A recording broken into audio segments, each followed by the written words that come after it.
Hello, the Musical Museum Brentford and Art and Soul have teamed up this summer to stage an exhibition of iconic 80s rock and pop musicians, photographed live in concert and reinterpreted through digital portraiture.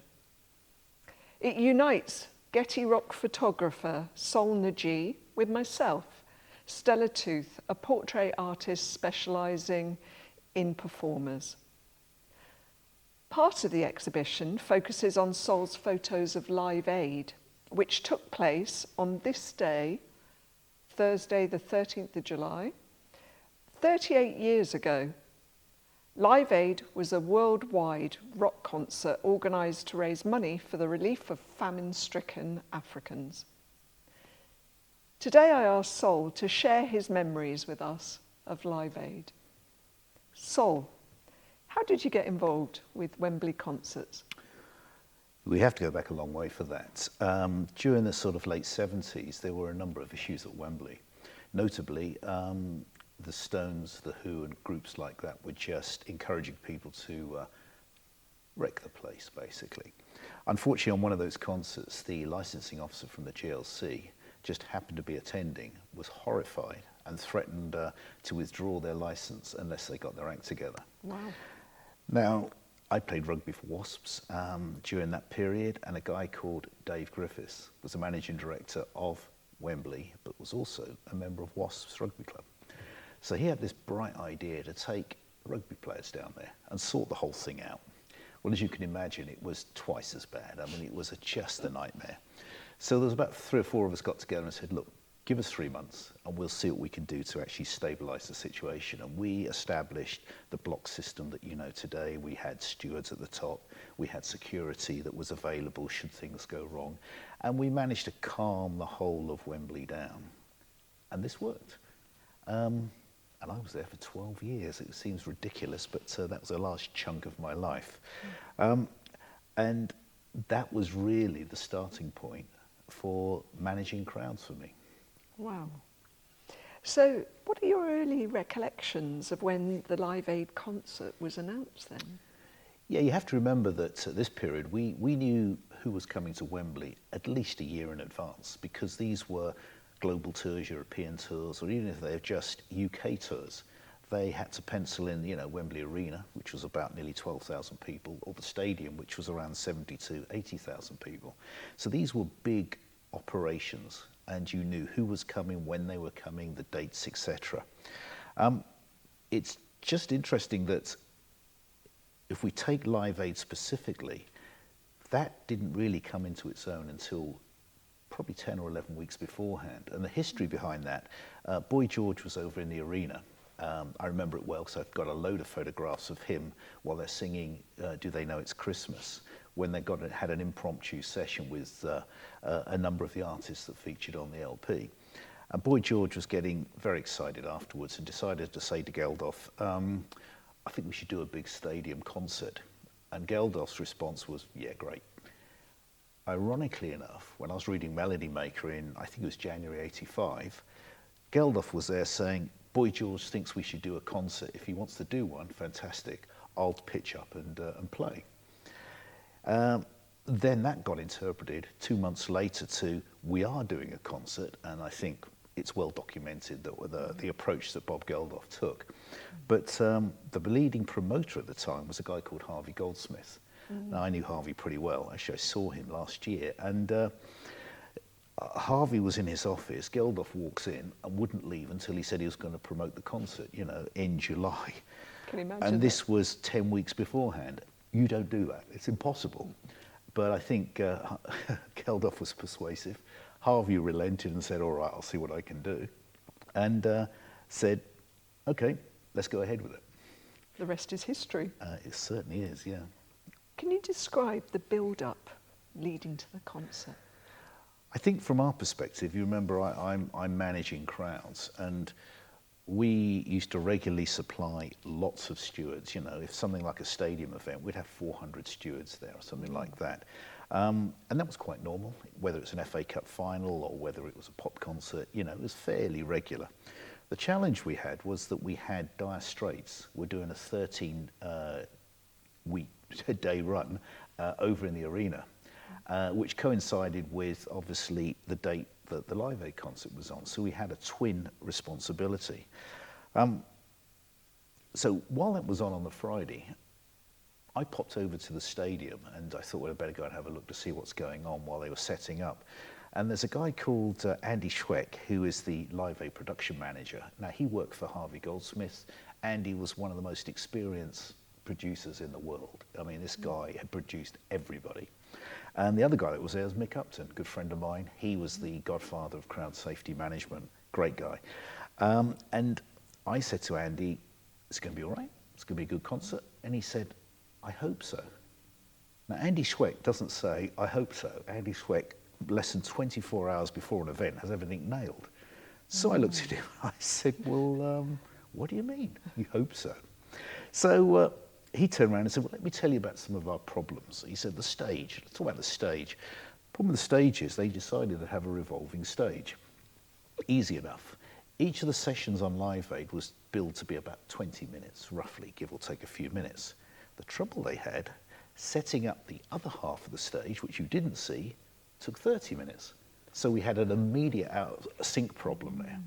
So they solved the problem by having the stage in thirds, which I don't think a lot of people knew that. If you actually come to the exhibition, look at the photographs that we have of Live Aid, I was up in the roof, there was a walkway all the way around Wembley Stadium. I was up there and I've taken some shots of looking directly down at the backstage and you'll see them setting up in those thirds. So I said, well, that's solved, isn't it? And he said, the problem then we had is how do we turn the stage? We were going to put a big electric motor in and away you go. And I said, well, fine. He said, no, the problem is it's a single point of failure. If that goes wrong, we've got a jammed stage. So the stage was physically pushed round. So every 20 minutes, the roadies had their down tools, push the stage round so it actually worked for the artists and everybody else. So I'm like, okay, fine. And he said, well, what's the problems that you don't have control of? He said, well, we've got this satellite. And he said, we've actually got the entire bandwidth of a satellite to beam the video over. And he said, the problem we got is that the sound is coming along undersea cables. And he said, we've got to knit them together so that they're in sync. He said, nobody's actually done that before, not for the length of time that we want to. And to people now, it's just ridiculous. You pick your phone up, you could talk to someone in Australia on WhatsApp, and it's no problem. These times, it was a major problem. And you found that, you had incompatibility with systems. BBC Outside Broadcast were covering it. They'd never covered a concert before. They were always doing things like the Grand National, FA Cup finals, all of this stuff. So they used to have 12-track mixers. The standard for concerts was 40 to 48-track mixers. So suddenly they're having to double up, treble up, just to make sure that they could manage all the channels as well.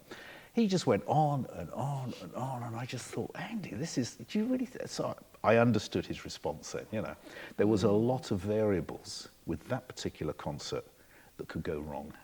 And Andy wasn't a variables man. He wanted to nail things beforehand. So I went, good luck, mate. I went back to Dire Straits over the way there. Absolutely. So what was your role at Live Aid then? Not dissimilar to most other concerts I've done. You have to remember, I was responsible for managing the spectators, the crowd safety management of the concert itself, as far as spectators were concerned. I had to literally organise the staff, brief the staff, make sure that they were deployed correctly, make sure that the communications worked, because that was critical. You can't be everywhere when you've got this size of crowd. And it's important the people at the front know their escalation routes, the supervisor who knows their escalation routes to the next level. So by the time it gets to me, although I used to get mind-boggling problems, at least there was a filter system, so I didn't get stuff that could be dealt with at a lower level. And that had to be put in place to make sure that we could manage the crowd effectively. And basically, that was my role, managing the crowd. It sounded a little like a military exercise. It very much was so, yeah. I mean, if you go to any concert or anything, briefings are particularly important. You have to make sure everyone's on the same page. You have to make sure everybody understands what you're trying to achieve. the timings, when the gates are open, when people are coming in. You have to talk about emergency procedures, evacuation, safety procedures, where are the first aid rooms, where are the loos, you know. It's all basic stuff, but it's important that every single person is briefed correctly. And you may have to do a cascade brief. I'd do, say, 400 people in front of me. The individual supervisors would then do a specific on-site brief with their particular area, because I can't cover everything around a massive stadium like Wembley. So that's how it used to work in those days. Massive job. Did it all run smoothly all of the time? I think anything of that size and complexity, there's always going to be problems. You know, we never had a perfect concert. There was always problems. I think the first one was the capacity. We were licensed for 72,000 people. We had over 100,000 people in there. It was porous on that day. How they all got in, I have no idea. But if you look at some of the photographs, I've got some as well, which look from the behind the stage, looking out, you can really just see the size of the concert. Everywhere is just full completely. So we had overcapacity, which nobody was prepared to admit to. So we then had to adapt and manage that situation as well. One of the other challenges we had was the artists themselves. Usually when you have an artist playing at Wembley, they would have an entourage who'd look after them. They'd be in the whatever rooms were available. Live Aid was different. We had the great and the good of the rock and pop world were there, and there were hundreds of them. Most of them were accommodated between the Twin Towers. There was a massive room there where people would congregate, talk to each other, whatever, and then they'd go out to where the Royal Box was to watch the event. And that's fine, but the artists that were performing needed to get from there to backstage, and they had to go through the public. Now, we hadn't planned for this. We just overlooked this. Usually everybody's backstage. You don't have to worry about it. And it was an oversight, an absolute oversight. How did you deal with this then? Well, what we had to do is that we were alerted. I remember going to the Twin Towers, and Brian May, his wife Angie, and their kids were there, and they were getting mobbed, and he was justifiably very angry because his kids were there and there's crowds everywhere. So he gave me a rocket, quite rightly so. Got him into the Twin Towers, and then I phoned up Mick. Mick and I sat there and we said, right, we're going to have a shuttle system between the Twin Towers going through the walkway and the crowds to backstage. We implemented that fairly quickly, and that was just basically backwards and forwards all afternoon. And that worked, it worked pretty well, because when you've got a dozen stewards and security surrounding the people, that was, yeah, it worked. But that was one of the things that we very rarely overlook stuff, but that was just one we just hadn't thought about. We had to improvise on the day. Not easy to do. And how did you manage to get so many photos on this day? You have to kind of step back a bit. I'd been regularly photographing, groups and pop acts, since the start of the decade. The challenge I had was my camera had been stolen the week before. So I didn't have a camera. And there it was, one of the biggest events on the planet, and I didn't have a camera. Fortunately, my girlfriend at the time, her best friend, said, look, I've got this Canon, I could bring it along. So she brought that along. Wasn't familiar with it, but what the hell, it's a camera. I had to then nip out down to Wembley High Street to buy 3 rolls of films. This is pre-digital. These are not the days where you could take 100 shots, etc. You had to think about what you were doing and really line the shots up. And so I was able to take the photographs, of the various groups. The biggest problem, I guess, was I missed a load of people, because at the end of the day, I'm working, I was actually responsible for making the smooth running of the crowds. And so groups like The Who, I never did. There were various others. But I got most of the bands, most of the main groups. And, it's quite a good portfolio of the day. But I kind of broke a few rules as well, so ending up on the photographer's platform in front of the stage for the final encore when they singing Do They Know It's Christmas was quite interesting. So you get some of these really nice group shots of Paul McCartney and U2 and Freddie and David Bowie, it was they're quite evocative, I think. An audience eye view. is what you provided. Yeah, I mean, I find it more powerful with most of my shots that you're within the audience, because it brings back memories for people of when they were there bouncing up and down and enjoying it, rather than these unusual but very powerful shots from the side or backstage or wherever. And I think people can relate to that, you know. Oh, I remember that. Yeah, that brings back a memory. Although I have got portraits and backstage shots, parties, things like that. But most of them are from the front. And typically ones you don't usually see, because the official photographers used to come in, go into the pit for the first 3 numbers, and then they'd leave. So by the time you got to the encores and things like that, there were no photographers around. So I got some quite unique shots. Live Aid was obviously very different, because there were photographers there right to the bitter end. So everybody got quite similar shots, you know. And I've got to ask you this, did you meet any of the artists? Yeah, I did actually, yeah. As I said before, a lot of the artists were in the Twin Towers, and we set up the shuttle system backwards and forwards. Well, we had to let people know that this was going on. So the bands that were actually appearing on stage, I was going round saying, look, we've got the shuttle systems, you know, blah, blah, blah. And so it meant I was talking to David Bowie, I was talking to Bono from U2. I was talking to most of the groups that performed and was trying to get them through the system. I remember Freddie Mercury, he's chatting away. And I'm saying, Freddie, we're going. And he was going, just a moment, darling, you know. It's I'm thinking, well, if you're not, get going. So it was quite interesting, you know. You had to be reasonably forceful, but at times with a bit of a joke as well. But yeah, I spoke to quite a few, but mainly in my capacity as managing the crowds and getting things sorted, rather than, you know, socially. So what was the takeaway memory that you have of the concert? It worked, and there weren't any major problems. I mean, that when you get to an end of a concert, nobody died, there was no major injuries, there was no, you know, you think, well, you know, some people were dehydrated, some people need some first aid, but that's inevitable with a crowd of that size. But it was just the vibe and the buzz. It was beginning to realise it wasn't just another concert. You know, there was something special about Live Aid. And what was that special something? I just think the amount of artists, the amount of people. The fact is, it'd never been done before.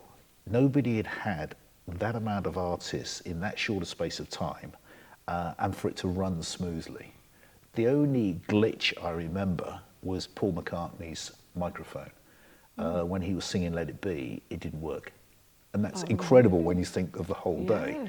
I think you find that Alison Moyet, David Bowie, no, it wasn't Roger Daltrey, Pete Townshend, came on stage, and they were singing it because the audience couldn't hear anything, so they were singing away. Back on television, obviously, nothing was happening. And then they finally fixed it, and then Paul carried on, and the rest is history. But you know, it was just an extraordinarily long day. It was incredibly hot, and I didn't lose the camera, so I was very pleased. Yeah.